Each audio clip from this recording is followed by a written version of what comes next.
Welcome to the banker lamp. Please enjoy the video.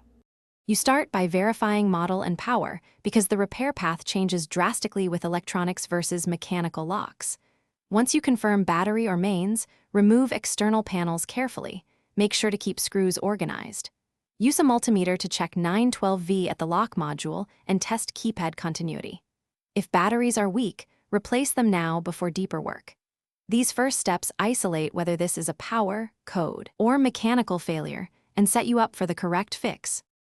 Once done with power checks, access the lock mechanism to see how it behaves under command.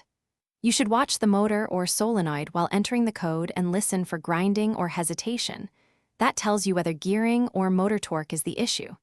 Make sure to check connectors for corrosion and cold solder joints. Reflow or replace as needed. If bolts bind, remove debris and lightly lubricate with graphite.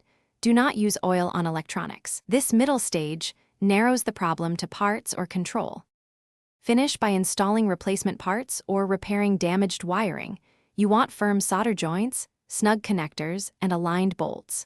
Once reassembled, reconnect power and run at least 10 open/close cycles to confirm consistent operation and to detect intermittent faults. Make sure to reset codes if modules were swapped and then program a temporary code for testing. If it still fails, one key troubleshooting tip: measure voltage at the motor under load. Voltage drop reveals bad supply, corroded contacts, or high resistance in wiring that mimics mechanical failure.